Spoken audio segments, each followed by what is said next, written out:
Hi guys, I am from Namo Postal Academy. Already நம்ம section 1 general section பார்த்து முடிச்சிட்டோம். இப்போ section 2 about letter and parcel post. இது வந்து ரொம்ப முக்கியமான செக்ஷன். ஏன்னா PO கேட் பார்ட் 1ல அதிகமான கொஷின்ஸ் இந்த செக்ஷன்லேருந்து தான் வரும். அது மட்டும் இல்லாமல் இதே போர்ஷன் வந்துட்டு PO கேட் பார்ட் 1ல மட்டும் இல்லாமல் இந்தியா போஸ்ட் ரெஃபரன்ஸில் இருக்க கொஷின்ஸ்க்கும் இதே டாப்பிக்லேருந்து கொஷின்ஸ் வரும். ஸோ இது வந்து முக்கியமான போர்ஷன். இதில் கிளாஸ் நம்பர் 96 எதை பற்றி சொல்லுவதுன்னா இன்லேண்ட் போஸ்ட். இன்லேண்ட் போஸ்ட்னால் என்ன சார்? அதாவது நம்ம கண்ட்ரிக்குள்ளே டிரான்ஸ்மிட் ஆகிற எல்லா ஆர்டிகல்ஸுமே வந்து இன்லேண்ட் போஸ்ட் தான். அது எப்படின்னா, அதாவது பிட்வீன் எனி பிளேசஸ் இன் இந்தியாவுக்குள்ளே இருக்க பிளேசஸ், அதே போல் இந்தியாவிலேருந்து ஒரு பிளேஸ்க்கும் வேறு இடத்துல இருந்தாலும் அந்த பிளேஸில் இருக்க போஸ்ட் ஆஃபீஸ் வந்து நம்ம இந்தியன் சென்ட்ரல் கவர்மெண்ட் எஸ்டாப்ளிஷ் பண்ண போஸ்ட் ஆஃபீஸாக இருந்தால் அதுவும் இன்லேண்ட் போஸ்ட் தான். அதே போல் இந்தியாவுக்கு வெளியே இருக்க ஆஃபீஸ் பட் ரெண்டு இடமுமே வந்து ரெண்டு இடத்துல இருக்க போஸ்ட் ஆஃபீஸும் நம்ம இந்தியன் கவர்மெண்ட்டால் எஸ்டாப்ளிஷ் பண்ணது அப்படின்னா அதுவும் இன்லேண்ட் போஸ்ட் தான். Class number 97 about postal articles. Postal articles வந்து 10 classes ஆஃப் மெயில்ஸாக பிரிக்கிறாங்க. நமக்கு ஆல்ரெடி அது தெரியும். அந்த 10 classes ஆஃப் மெயில்ஸ் என்னென்ன? Letters, post card, inland letter card, book post containing printed books, book post containing periodicals, registered newspaper, blind literature packet, sample and pattern packets and parcels. அதில் first 3 மட்டும் first class மெயில்ஸ்னு சொல்கிறோம். Letters, post card and inland letter card. மற்ற 7ம் second class மெயில்ஸ்னு சொல்கிறோம். இந்த ஏன் first class mail second class மெயில்னு பிரிக்கிறோம் அப்படின்னு பார்த்தீங்கன்னா, first class mails are given free air transmission, second class mail are given air transmission only on air surcharge paid. அப்படி ஃபஸ்ட் கிளாஸ் மெயிலுக்கு ஃப்ரீயாக ஏர் டிரான்ஸ்மிஷன் கொடுக்குறாங்க, செகண்ட் கிளாஸ் மெயிலுக்கு air surcharge பே பண்ணால் மட்டும்தான் ஏர் டிரான்ஸ்மிஷன் ஃப்ரீயாக கொடுக்குறாங்க. அது எந்த ஸ்கீமால் அப்படி பிரித்தாங்கன்னு பார்த்தா ஆல் அப் ஸ்கீம். அந்த ஆல் அப் ஸ்கீம் மூலமாக தான் ஃபஸ்ட் கிளாஸ் மெயிலுக்கு ஃப்ரீ ஏர் டிரான்ஸ்மிஷன் கொடுத்தாங்க. ரெஜிஸ்டர்ட் நியூஸ் பேப்பரும் சார்ட்டிங்கில் வந்துட்டு ஃபஸ்ட் கிளாஸ் மெயிலாக தான் கன்சிடர் பண்ணுவாங்க. ஆனால் அதுக்கு ஏர்லிஃப்ட், ஃப்ரீ ஏர்லிஃப்ட் மட்டும் கொடுக்க மாட்டாங்க. இப்போ 10 classes ஆஃப் மெயில்ஸில் பற்றி ஒன்றுனா பார்ப்போம். ஃபஸ்ட் ஒன் வந்து லெட்டர்ஸ் அதனோட மேக்ஸிமம் வெயிட் 2 kg. அதனோட டேரிஃப் பார்த்திங்கன்னா ஒவ்வொரு 20 கிராமுக்கும் 5 ரூபா. அதனோட சைஸ், ப்ரிஸ்கிரைப்டு சைஸ் என்னவாக இருக்கணும்? If it is in roll form minimum 10x17 cm, maximum 80x100 cm. If it is not in roll form அதனோட minimum size 9x14 cm, maximum 60x90 cm. Items measuring less than minimum are transmitted that they bear a rectangular address label of cardboard or strong paper of which 2 adjacent sides together measure not less than 16 cm and smaller side not less than 4 cm. அதாவது prescribed size வந்து minimum சைஸை விட கம்மியாக இருந்தால் அது transmit பண்ணலாமான்னா, ஒருவேளை அது rectangular address லேபிளோட கார்ட்போர்டோ அல்லது ஸ்ட்ராங் பேப்பர் ரெக்டாங்குலர் சைஸில் இருந்தால் எடுத்துக்கலாம். அப்படி இருக்கக்கூடிய சைஸில் வந்து 2 அட்ஜசன்ட் சைடும் சேர்ந்து 16 சென்டிமீட்டருக்கு குறையாமல் இருக்கணும். ஸ்மாலர் சைடு வந்து 4 சென்டிமீட்டருக்கு குறையாமல் இருக்கணும். அப்படி இருந்தால் அதை டிரான்ஸ்மிட் பண்ண எடுத்துக்கலாம். இஃப் அதாவது ஒரு வேளை அன்பெய்டாவோ இன்சஃபிஷியன்ட்லி பெய்டாவோ இருந்ததுன்னா எவ்வளோ கம்மியாக இருக்கோ அதுக்கு டபுள் த சார்ஜ் டாக்ஸேஷன் பண்ணணும். அதனோட ஸ்பெஷல் பேக்கிங் இன்ஸ்ட்ரக்ஷன்ஸ் என்னென்னு பார்த்தீங்கன்னா, ஒரு வேளை சினிமாட்டோகிராஃப் ஃபிலிம் இருக்கும் பட்சத்தில் அதில் வந்து சேஃப்டி ஃபிலிம்ஸ் நான் இன்ஃப்ளாமபிள்னு ஒயிட் லேபிளில் பிளாக் லெட்டர்ஸில் எழுதியிருக்கணும். ஒருவேளை பயாலஜிக்கல் ஸ்பெசிமென் ஏதாவது இருக்குது அப்படின்னா அது பாக்ஸில் வந்து எந்த ஒரு டேஞ்சரும் கொடுக்காத அளவுக்கு பாக்ஸில் க்ளோஸ் பண்ணியிருக்கணும். டிரான்ஸ்பரண்ட் என்வலப் இருக்கலாமா சார் அப்படின்னா, ஒரு வேளை if it is wholly transparent it is not transmitted. ஒருவேளை பேனல் உள்ளே இருக்க பேனல் மட்டும் டிரான்ஸ்பரண்ட்டாக இருக்குது அப்படின்னா எடுத்துக்கலாம். ஆனால் அந்த பேனல் எப்படி இருக்கணும்னு பார்த்தீங்கன்னா, panel parallel to greater dimension. அதாவது கிரேட்டர் டைமென்ஷன் எந்த சைடு இருக்கோ அதுக்கு பேரலாக இருக்கணும். அந்த பேனலுக்குள்ளே தான் அட்ரஸ் லேபிள் இருக்கணும். அந்த அட்ரஸ் லேபிளும் அந்த கிரேட்டர் டைமென்ஷன் சைடுக்கு சேம் டைரக்ஷனில் இருக்கணும். டேட் ஸ்டாம்போட எந்த வகையிலையும் பேனல் வந்து இன்டர்ஃபியர் ஆகக்கூடாது. அது இல்லாமல் அந்த பேனல் வழியாக அட்ரஸ் மட்டும்தான் தெரியணும், கிளியராக தெரியணும். அதை தவிர வேறு எந்த ஒரு கம்யூனிகேஷனும் அந்த பேனல் வழியாக தெரியக்கூடாது. அப்படி இருந்ததுன்னா அந்த டிரான்ஸ்பரண்ட் என்வலப் ஆர்டிகல்ஸை டிரான்ஸ்மிட் பண்ணலாம். ஒருவேளை இந்த கண்டிஷனுக்கு ஆப்போசிட்டாக இருக்குது, மேலே கொடுத்துருக்க கண்டிஷன் படி இல்லை அப்படின்னா அந்த ஆர்டிக்கல் வந்து சென்டருக்கு ரிட்டர்ன் பண்ணிடணும். ஆர்டிகல்ஸ் இன் ஓப்பன் பேனல் என்வலப்ஸ், முன்ன பார்த்தது டிரான்ஸ்பரண்ட் பேனல், கவரில் உள்ள அப்படியே தெரியும். இப்போ பார்க்குறது open panel. If it is in open cut out பேனலாக இருந்தால், ஓப்பன் கட் அவுட் பேனலாக இருந்தால் அந்த பேனலோட சைஸ் வந்து லென்த்து 10 சென்டிமீட்டர், பிரெத் 3.5 சென்டிமீட்டருக்கு எக்ஸீடாக இருக்கக்கூடாது, அதை விட அதிகமாக இருக்கக்கூடாது. பேனல் வந்து லென்த் ஆஃப் த என்வலப்க்கு பேரலாக இருக்கணும். மினிமம் ஸ்பேஸ் வந்து, அதாவது பேனலை சுற்றி 4 சைடும் மினிமம் 1.5 சென்டிமீட்டர் ஸ்பேஸாவது இருக்கணும். அதில் டாப்பில் வந்துட்டு போஸ்டேஜ் டேட் ஸ்டாம்புக்கு 1.5 சென்டிமீட்டர் யூஸ் ஆகும். அதே போல் ஓப்பன் பேனல் வழியாக தெரியக்கூடிய இடத்துல வந்து அட்ரஸை தவிர வேறு எந்த விதமான கம்யூனிகேஷனும் தெரியக்கூடாது. உள்ளே இருக்க என்க்ளோஷர் வந்து அட்ரஸ், மேலே இருக்க அட்ரஸை வந்து மறைக்கக்கூடாது. அப்படி இருந்தால் அதை எடுத்துக்கலாம். ஒரு வேளை அந்த ப்ரொவிஷன்ஸ் ஃபுல்ஃபில் ஆகலை அப்படின்னா it will be returned to centre. Letters முடிஞ்சது. அடுத்ததாக இன்லேண்ட் லெட்டர் கார்டு, ஐஎல்சி. ஐஎல்சின்றது என்ன sir? It is just a sheet of paper suitably folded and gummed. Foreign சர்வீஸில் ஏரோகிராம்னு ஒரு சர்வீஸ் இருக்குது, அதுவும் அதே போல் தான் ஐஎல்சி, ரெண்டும் ஒரே மாதிரி இருக்கும். இதனோட மேக்ஸிமம் வெயிட் 5 கிராம்ஸ். இதனோட tariff ₹2.50. Dimension, if it is unfolded, maximum dimension 30 centimetre × 21 centimetre, minimum 28.2 × 18.2 centimetre. அன்ஃபோல்டடாக இருக்கும்போது 3 ஃப்ளாப்ஸ் இருக்கணும். அந்த ஃப்ளாப்ஸ் என்னென்னு பார்த்தோம்னா, டாப்பில் இருக்கக்கூடிய ஃப்ளாப் வந்து 1.5 சென்டிமீட்டர் + 21 சென்டிமீட்டருக்கு அதிகமாக இருக்கக்கூடாது. லெஃப்ட் ரைட் சைடில் இருக்கக்கூடிய ஃப்ளாப்ஸ் வந்து 1.5 சென்டிமீட்டர் + 10 சென்டிமீட்டருக்கு அதிகமாக இருக்கக்கூடாது. If it is folded then it's dimensions maximum 21 × 10 centimetre, minimum 15.2 × 9 centimetre. அது மட்டும் இல்லாமல் அதனோட பேப்பரோட மினிமம் திக்னஸ் பார்த்தா 70 GSM மினிமம் திக்னஸ் இருக்கணும். அந்த கவரோட வெளியில் வந்துட்டு இன்லேண்ட் லெட்டர் கார்டுன்னு பிரிண்ட் ஆகியிருக்கணும். அது இல்லாமல் அந்த ஐஎல்சி கூட வந்து வேறு எக்ஸ்ட்ராவாக வேறு எதுவும் அட்டாச் ஆகியிருக்கக்கூடாது, என்க்ளோஸ் ஆகியிருக்கக்கூடாது. அந்த ஐஎல்சியில் தான் எதுவாக இருந்தாலும் எழுதியிருக்கணும். ஒருவேளை அன்பெய்டு ஆர் இன்சஃபிஷியன்ட்லி பெய்டாக இருந்தால் எவ்வளோ கம்மியாக இருக்கும்? அன்பெய்டாக இருந்தால் ₹2,000 இடத்துல ₹5 டபுள் த டெஃபிஷியன்சி வாங்குவோம். இன்சஃபிஷியன்ட்லி பெய்ட், கம்மியாக போஸ்டேஜ் ஒட்டியிருந்தாலும் டபுள் த டெஃபிஷியன்சி வாங்குவோம். ஒருவேளை ப்ரீச் ஆஃப் கண்டிஷன்ஸ், ஏதாவது உள்ள என்க்ளோஸ் ஆகியிருக்கு, இல்லை கண்டிஷன்ஸ் சைஸ் வந்து ப்ரிஸ்கிரைப்டு சைஸை விட அதிகமாக இருக்குது, அது போல் ப்ரீச் ஆஃப் கண்டிஷன்ஸ் ஏதாவது இருக்குன்னா அது வந்து லெட்டராக கன்சிடர் பண்ணுவோம். அதில் போஸ்டேஜ் எவ்வளோ ஒட்டியிருக்கோ அது போக எவ்வளோ லெட்டருக்கு எவ்வளோ போஸ்டேஜ் கம்மியாக இருக்கோ அதில் டபுள் த டெஃபிஷியன்சி சார்ஜ் பண்ணுவோம். ஐஎல்சி வந்து பாகிஸ்தான், நேபாள் 2 ஃபாரின் கண்ட்ரிஸை தவிர வேறு எந்த கண்ட்ரிஸ்க்கும் பெர்மிசிபிள் கிடையாது. ஒருவேளை அப்படி ஃபாரின் கண்ட்ரிஸ்க்கு போஸ்ட் பண்ணியிருந்தால் it will be treated as insufficiently paid letter. Insufficiently paid லெட்டராக கன்சிடர் பண்ணி நம்ம டபுள் த டெஃபிஷியன்சி சார்ஜ் பண்ணுவோம். ஐஎல்சி பார்த்துட்டோம். இப்போ போஸ்ட் கார்ட்ஸ் என்ன சார்? ஒரு கார்டில் ஓப்பன் கம்யூனிகேஷனாக சென்ட் பண்ணுறது தான் போஸ்ட் கார்டுன்னு சொல்கிறோம். அந்த போஸ்ட் கார்டோட சைஸ் எவ்வளோ இருக்கணும்? 14 சென்டிமீட்டர் × 9 சென்டிமீட்டர் தான் இருக்கணும். போஸ்ட் கார்டு இந்தியாவுக்குள்ளே மட்டும்தான் யூஸ் பண்ணுறோம். அதனோட டேரிஃப் என்ன sir? Single postcard 50 paise, reply post card ₹1, printed postcard ₹6, competition postcard ₹10, Meghdoot postcard 25 காசு. இதற்கான மற்ற ரூல்ஸ் என்னென்ன sir? Postcard must not be folded, cut or altered. Right hand of postcard வந்து for address, top right hand postage postal direction, left hand of and back for written communication. Postcard வந்து fold ஆகிருக்கக்கூடாது, cut ஆகிருக்கக்கூடாது, alter ஆகிருக்கக்கூடாது. அதனோட right ஆஃபில் பார்த்தோம்னா address note பண்ணுவோம். அதனோட left ஆஃபும் back சைடும் return communication right பண்ணுறதுக்கு யூஸ் பண்ணுவோம்.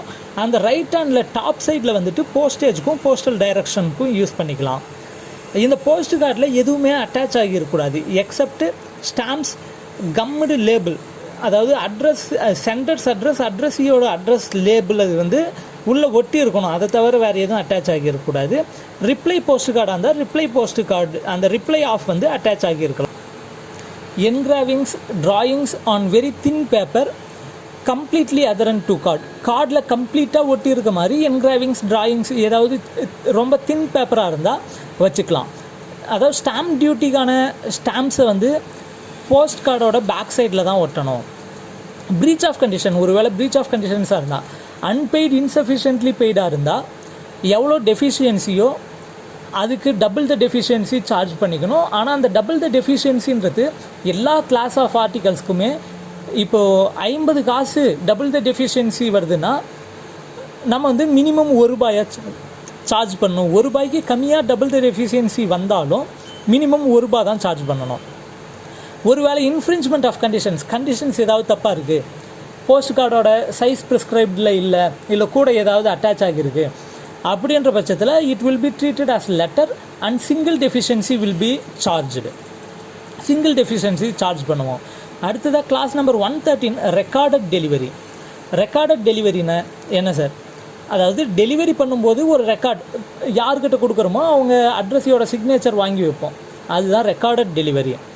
ரெக்கார்டட் டெலிவரிக்கு ஒருவேளை அந்த ரெக்கார்டட் டெலிவரின்றது எந்தெந்த கிளாஸ் ஆஃப் ஆர்டிகல்ஸ்க்கு பண்ணுவோம் அப்படின்னா, it is for all classes of articles for which registered service is available. அதாவது ரெஜிஸ்டர்டு சர்வீஸ் எந்தெந்த ஆர்டிகல்ஸ்க்கெல்லாம் இருக்கோ அந்த எல்லா ஆர்டிகல்ஸ்க்கும் ரெக்கார்டட் டெலிவரியும் உண்டு, எக்ஸப்ட் பார்சலை தவிர. It shall be prepaid with postage and prescribed ஃபீ.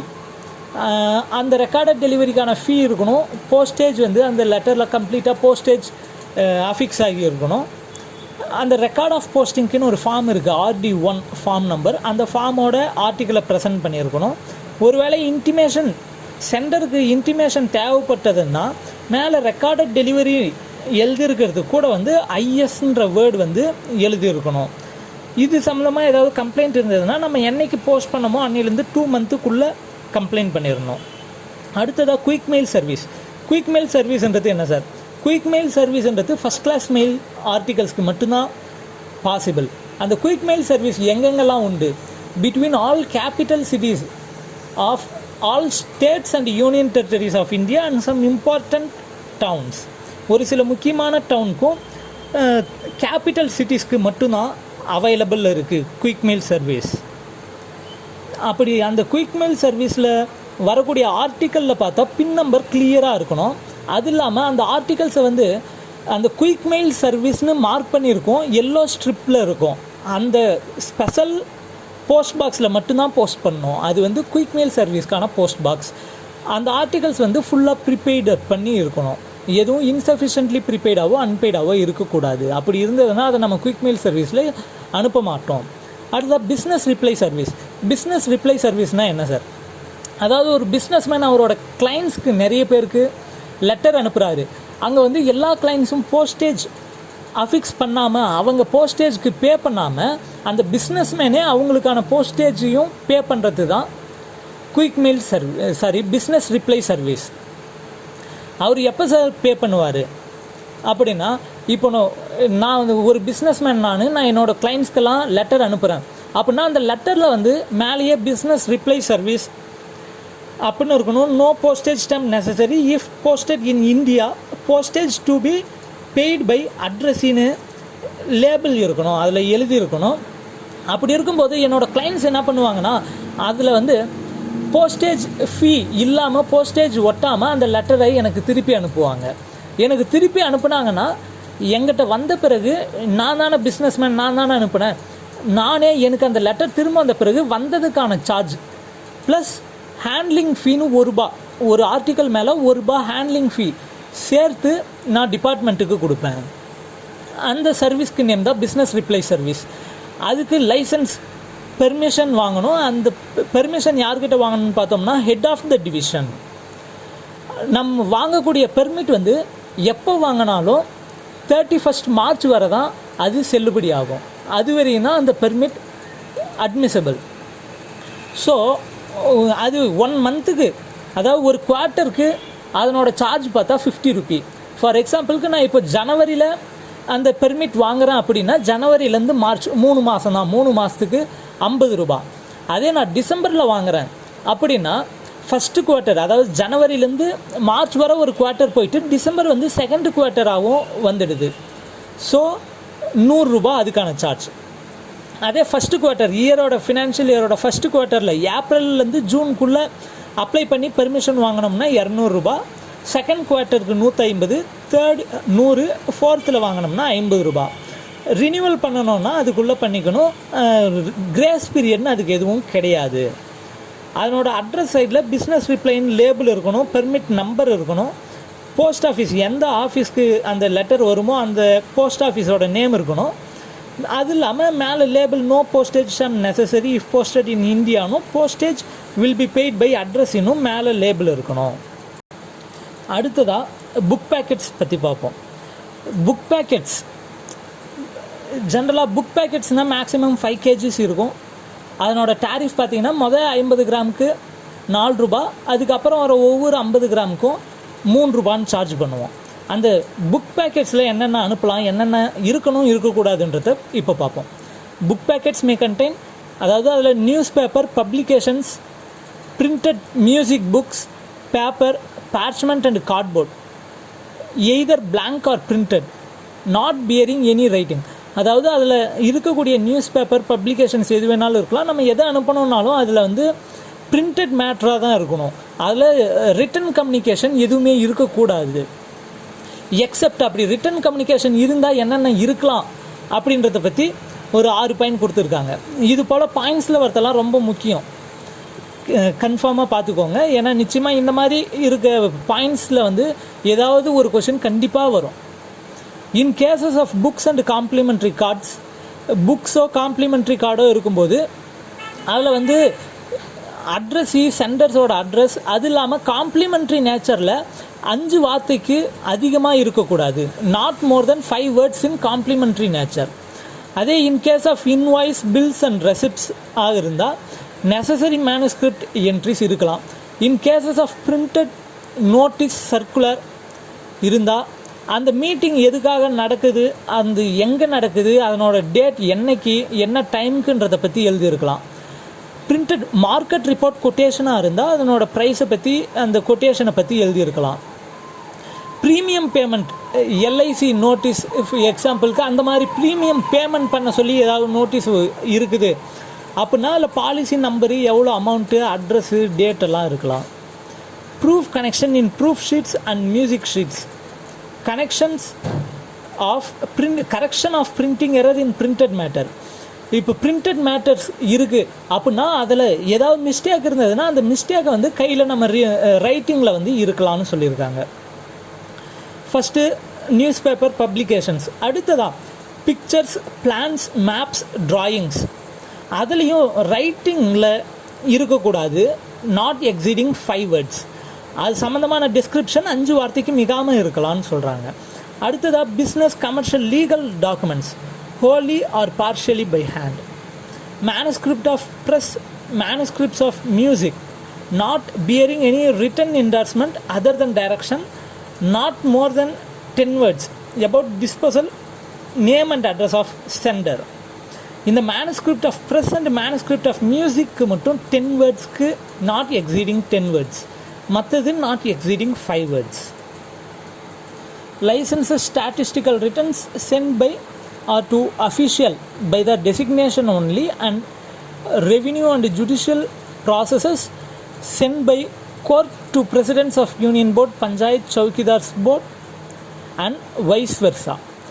அதாவது லைசன்ஸோ ஸ்டாட்டிஸ்டிக்கல் ரிட்டர்ன்ஸாக இருந்தால் டெசிக்னேஷன் யூஸ் பண்ணி அனுப்பலாம். அது இல்லாமல் ரெவின்யூ ஜுடிஷியல் ப்ராசஸை வந்து கோர்ட்லேருந்து பிரசிடென்ட்ஸ்க்கும், பிரசிடென்ட்ஸ்கிட்டேருந்து கோர்ட்ஸ்க்கும் போகலாம். அடுத்ததாக written letters of old date previously passed through post and served their original purpose. ஏற்கனவே பழைய டேட்டில் அனுப்பின லெட்டர்ஸாக இருந்தால் அதே பர்பஸ்க்காக மீண்டும் புக் போஸ்ட் மூலமாக அனுப்பலாம். Documents wholly or partially typewritten or reproduced from manuscript. People's exercise in original or with correction. Horoscope in manuscript. Petitions under rules of procedure and conduct of business in Lok Sabha or under rules of procedure and conduct of business in Council of States or report to Lok Sabha or Rajya Sabha. Petitions Lok Sabha, ராஜ்யசபாவுக்கான பெட்டிஷன்ஸாக இருந்தால் அனுப்பலாம். இதில் முக்கியமான point அடுத்தது பாருங்கள். court summon notices, similar documents issued by criminal or civil court, police diaries cannot be sent by book post. Court summon, court நோட்டீஸோ, court சம்மந்தமான டாக்குமெண்ட்ஸ் எதுவும் கிரிமினல் சிவில் கோர்ட்லேருந்து இஷ்யூ பண்ணாலோ போலீஸ் டைரிஸ் எல்லாம் புக் போஸ்ட் மூலமாக அனுப்ப முடியாது. Book packets containing only greeting cards or printed invitation. அதாவது புக் பேக்கெட்ஸில் வந்து க்ரீட்டிங் கார்டு பிரிண்டட் இன்விடேஷன் மட்டும் இருக்குது அப்படின்னா அதுங்களை வந்து ஃபஸ்ட் கிளாஸ் ஆர்டிகல்ஸோட சர்ஃபேஸ் டிரான்ஸ்மிஷனில் அனுப்புவோம். Book packet should not contain, இவ்வளோ நேரம் புக் பேக்கெட்ஸில் என்னென்ன இருக்கலான்னு பார்த்தோம். இப்போ book packet should not contain, அதில் என்னென்ன இருக்கக்கூடாதுன்னு பார்க்குறோம். Personal communication or communication of nature of letter. Personal communication எதுவும் அதில் இருக்கக்கூடாது. அடுத்து card bearing post card not transmitted as book post. ஒருவேளை கார்டு ஃபார்மில் இருக்குது அப்படின்னா அதில் போஸ்ட் கார்டுன்னு எழுதிருக்கக்கூடாது. ஏன்னா போஸ்ட் கார்டுன்னு இல்லைனா அதை போஸ்ட் கார்டில் மட்டும்தான் அனுப்பணும், புக் பேக்கெட்டாக அனுப்பக்கூடாது. It should not contain paper money. இதில் வந்து மணி, கரன்சி அப்படின்ட்டு எதுவும் இருக்கக்கூடாது. ஏன்னா இது வந்து ஓப்பனாக அனுப்பணும். நடுவில் எங்கே வேணாலும் இன்ஸ்பெக்ஷனுக்காக செக் பண்ணுற மாதிரி இருக்கணும், க்ளோஸ் பண்ணக்கூடாது கவரை. ஸோ உள்ள பேப்பர் மணியெல்லாம் வச்சு அனுப்புனாங்கன்னா க்ளோஸ் பண்ணாமல் அனுப்பும்போது சேஃப்டி கிடையாது, அதனால் அனுப்பக்கூடாது. புக் பேக்கெட்ஸோட ப்ரிஸ்கிரைப்டு சைஸ் என்ன சார்? ரோல் ஃபார்மில் இருந்தால் minimum 10x17 centimetre, maximum 80x100 centimetre. ஒருவேளை ரோல் ஃபார்மில் இல்லை அப்படின்னா minimum 10x7 centimetre, maximum 60x30x30 centimetre. இதனோட மேக்ஸிமம் வெயிட் 5 kg. டேரிஃப் பார்த்தா ஃபஸ்ட்டு 50 கிராம்ஸ்க்கு 4 ரூபா, அதுக்கப்புறம் இருக்கிற ஒவ்வொரு 50 கிராம்ஸ்க்கும் 3 ரூபா. பேக்கிங் எப்படி சார் இருக்கணும்? அன்ஃபாஸ்டன்டு என்வலப் வந்து கவராகி இருக்கக்கூடாது. வித்தவுட் கவர் இல்லாமல் இருக்கலாம், இல்லைனா cover easily remove for purpose of examination. Cover இருந்ததுன்னா அது ஈஸியாக ரிமூவ் பண்ணுற மாதிரி இருக்கணும். If adhesive bands used, adhesive band ஏதாவது யூஸ் பண்ணியிருந்தால் unclosed article can be opened for checking by postal ஆர்டிக்கல்னு அதில் இண்டிகேஷன் எழுதியிருக்கணும். ப்ரீச் ஆஃப் கண்டிஷன்ஸ், ஒரு வேளை கண்டிஷன்ஸ் படி இல்லை, இது வந்து ஒரு வேளை இன்சஃபிஷியன்ட்லி பெய்டு ஆர் அன்பெய்டு ஆர்டிக்கலாக இருந்தால் டபுள் த டிஃபிஷியன்சி எவ்வளோ கம்மியாக இருக்கும் அதில் டபுள் த சார்ஜஸ் வந்து டேக்ஸ் பண்ணுவோம். Contents not permissible by rule படி இதில் இருக்கக்கூடாத கண்டென்ட் ஏதாவது இருந்தது அப்படின்னா it will be treated as letter or parcel whichever is less and single deficiency will be recovered. Content இருக்கக்கூடாது ஏதாவது அன்பர்மிசிபிள் ஐட்டம்ஸ் ஏதாவது இருந்தது அப்படின்னா அதை வந்து லெட்டராகவோ பார்சலாகவோ கன்சிடர் பண்ணுவோம். லெட்டராக கன்சிடர் பண்ணுவோம், பார்சலாக கன்சிடர் பண்ணுவோம்னா அதுக்கு எதனோட சார்ஜஸ் கம்மியாக வருதோ அப்படி கன்சிடர் பண்ணிப்போம். எவ்வளோ டெஃபிஷியன்சி எவ்வளோ கம்மியாக இருக்கோ அதில் சிங்கிள் டெஃபிஷியன்சி மட்டும் கலெக்ட் பண்ணுவோம். ஒருவேளை ப்ரிஸ்கிரைப்டு சைஸ் ப்ரிஸ்கிரைப்டு வெயிட்டை விட அதிகமாக இருந்ததுன்னா it will be returned to sender. அடுத்ததாக book packets containing printed books. Printed books இருக்கக்கூடிய book packet it should not contain publications at regular intervals.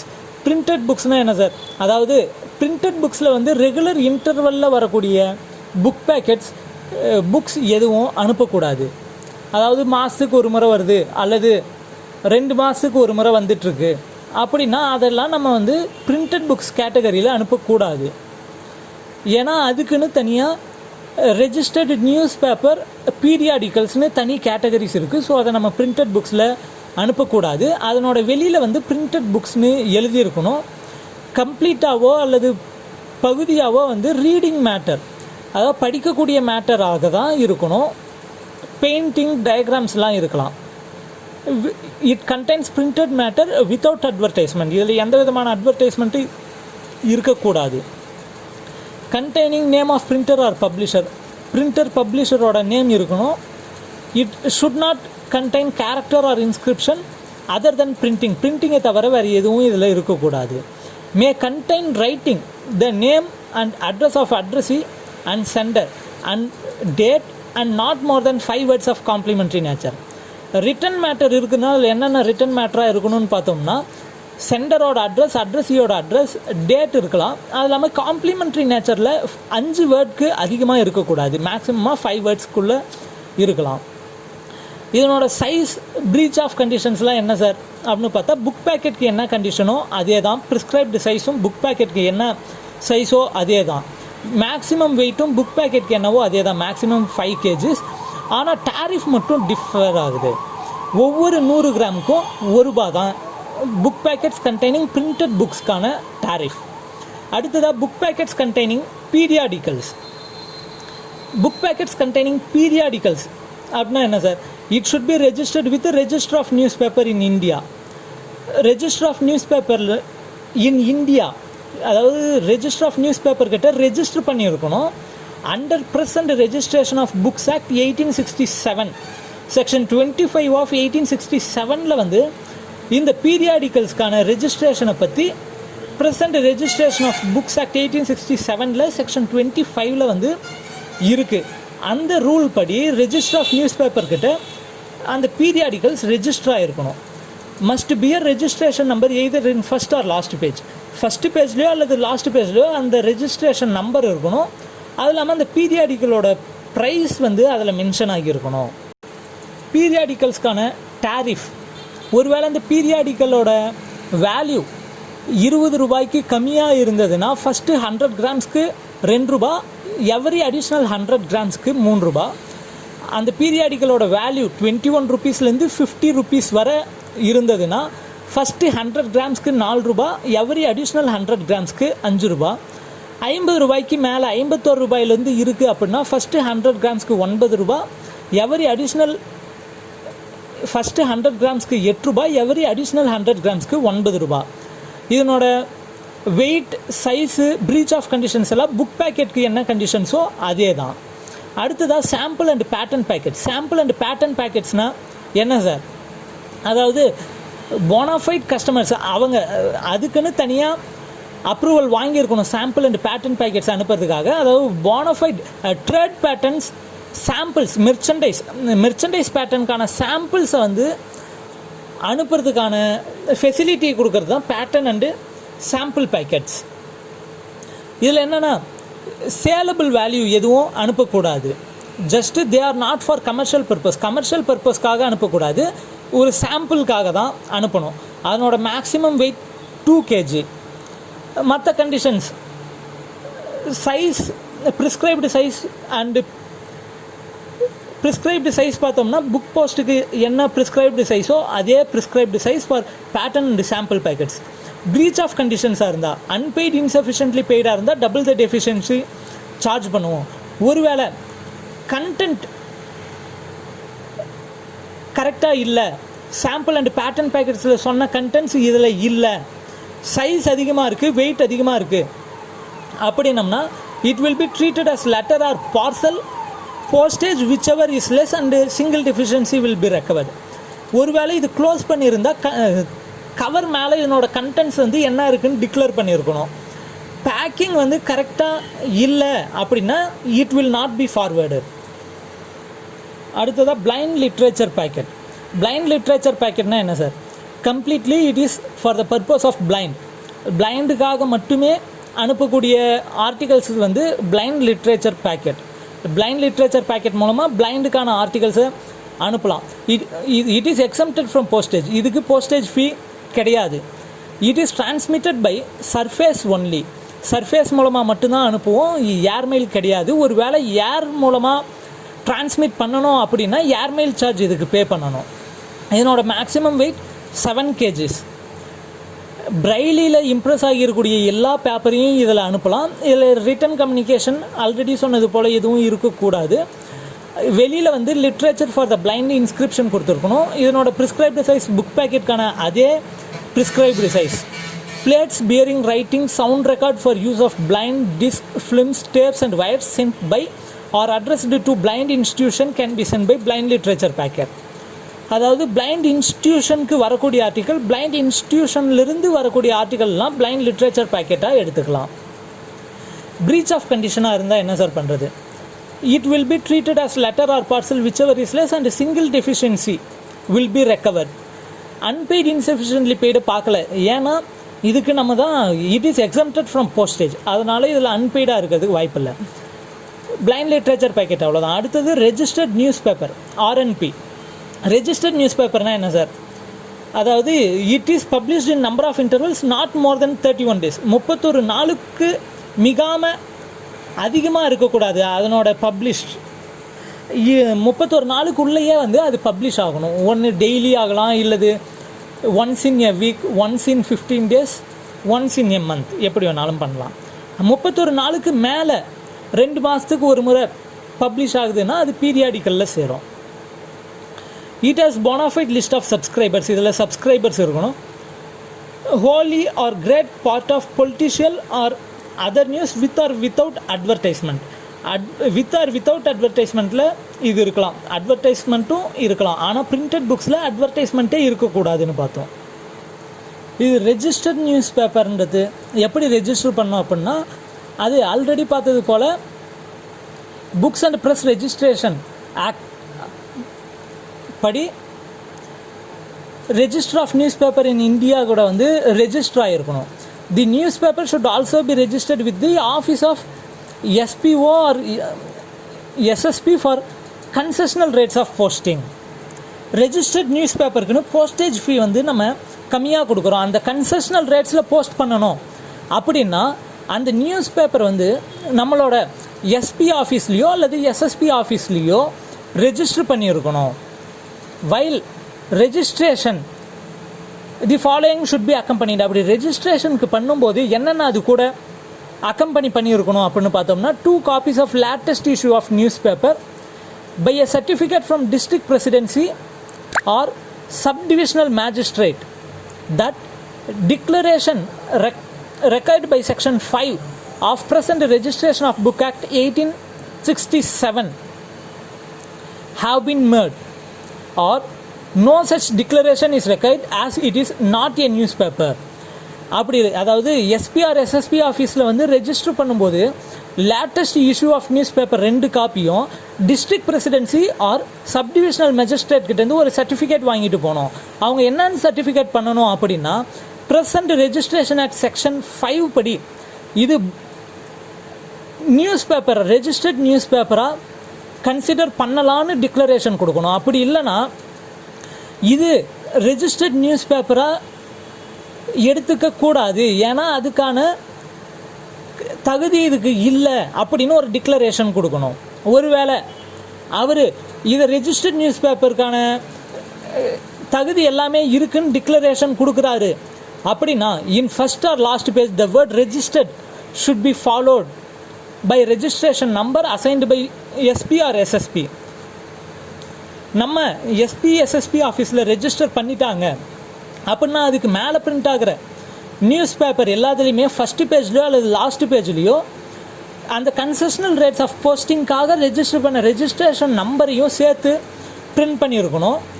ஒருவேளை அவங்க வந்து அந்த டேட் ஆஃப் போஸ்டிங்கை வந்து மாற்றிக்கணும்னு விருப்பப்படுறாங்க அப்படின்னா அட்லீஸ்ட் மினிமம் 3 நாள் முன்னாடியாவது கிளியர் நோட்டீஸ் SP SSPக்கு கொடுக்கணும். It should be authorised by SP or SSP.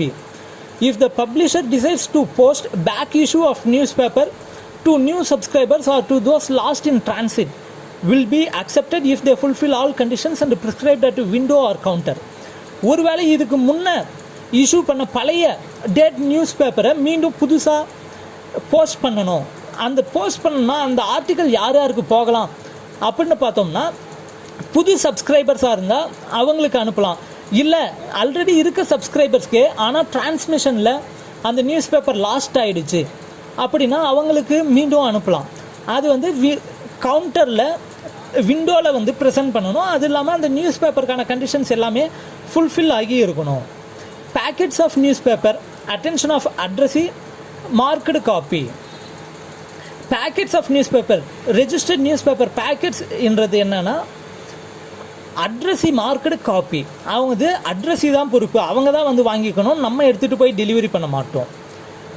Press packets to railway book stall or recognized ஏஜென்ட்ஸ்க்கோ புக் ஸ்டால்ஸ்க்கோ ரயில்வேக்கோ அந்த packets registered news paper packets அனுப்புகிறாங்க அப்படின்னா அதில் வந்து to be delivered direct from the mail வேன்னு மேலே சூப்பர்ஸ்கிரிப்ஷனில் எழுதியிருக்கணும்.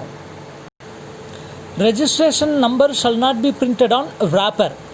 அந்த ரெஜிஸ்ட்ரேஷன் நம்பர் வந்து wrapperல பிரிண்ட் ஆகி இருக்கக்கூடாது, ஆனால் நியூஸ் பேப்பரில் ஃபஸ்ட் பேஜ்லேயோ அல்லது லாஸ்ட் பேஜ்லேயோ பிரிண்ட் ஆகி இருக்கணும்.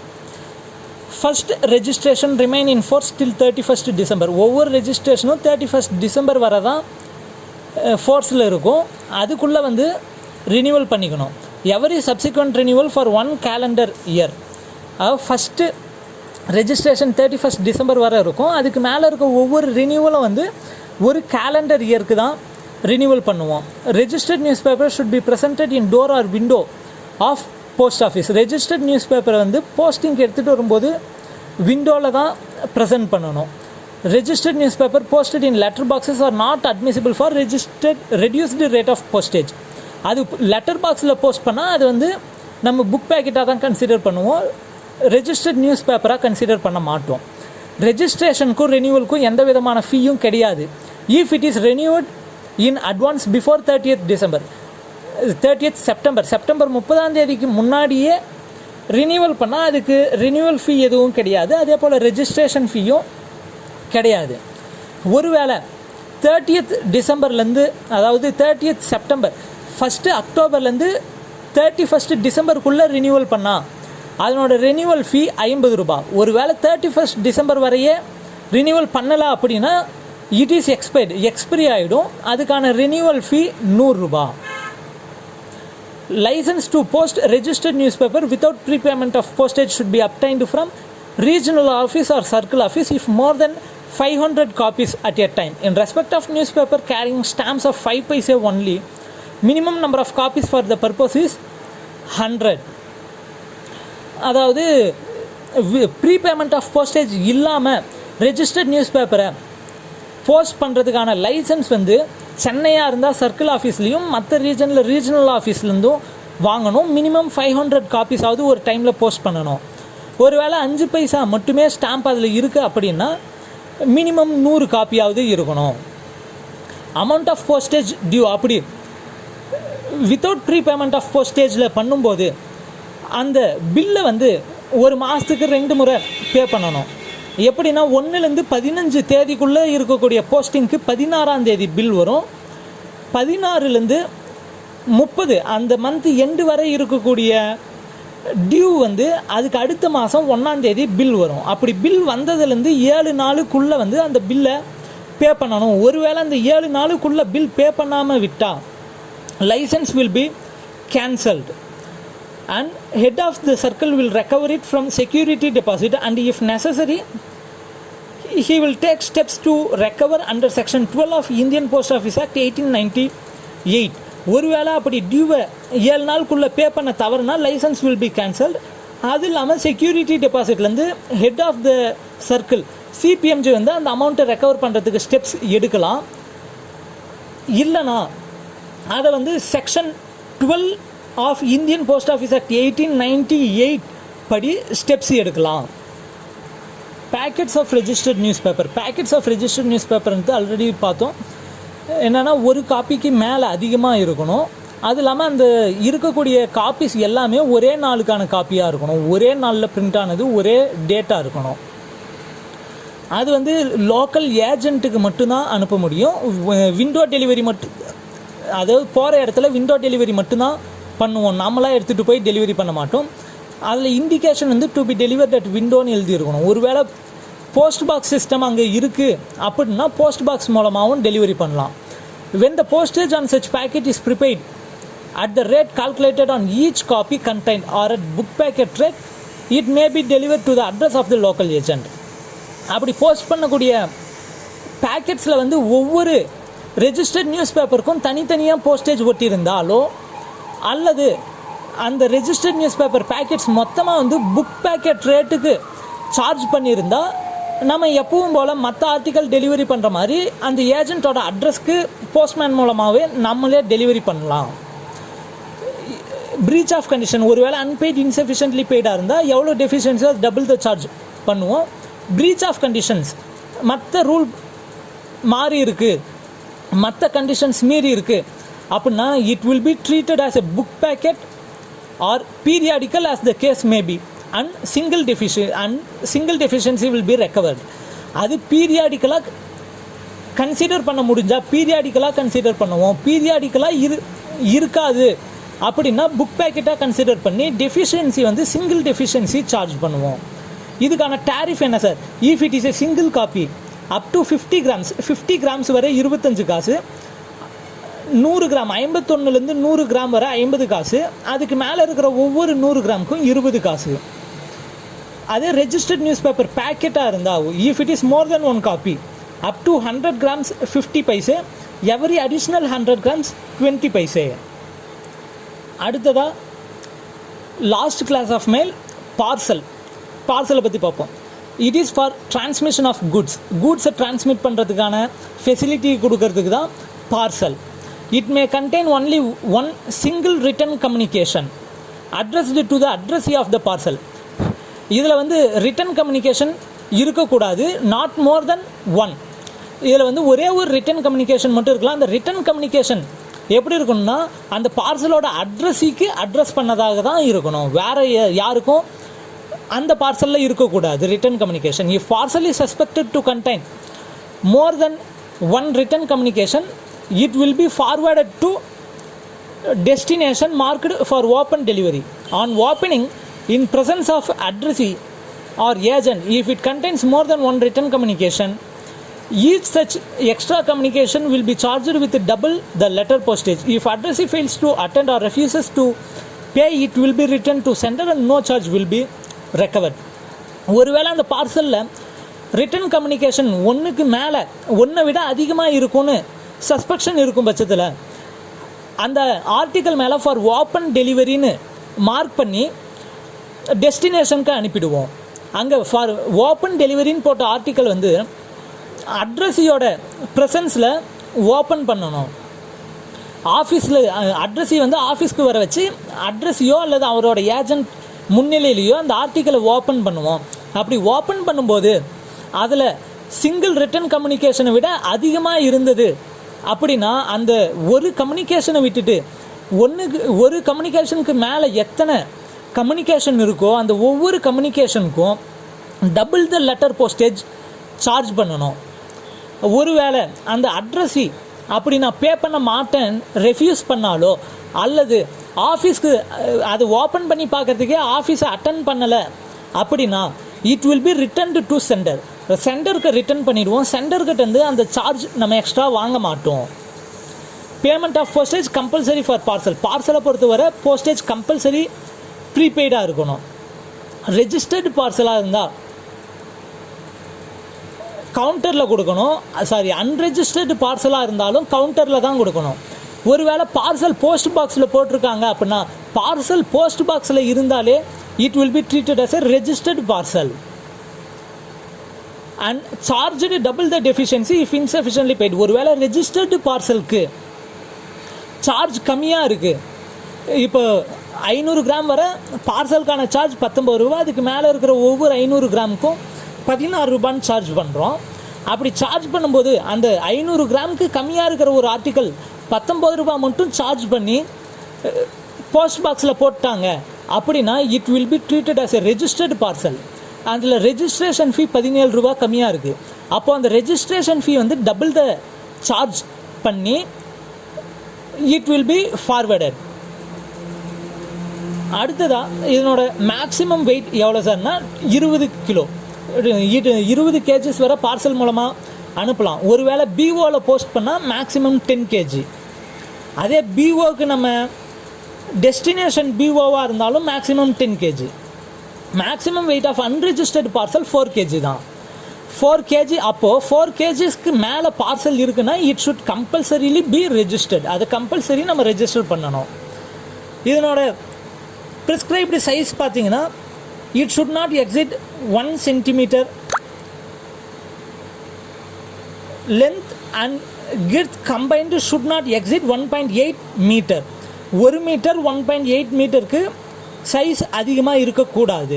இதனோட டேரிஃப் ஃபஸ்ட்டு 500 கிராம்ஸ் 19 ரூபா, அதுக்கப்புறம் இருக்கிற ஒவ்வொரு 500 கிராம்ஸ்க்கும் 16 ரூபா.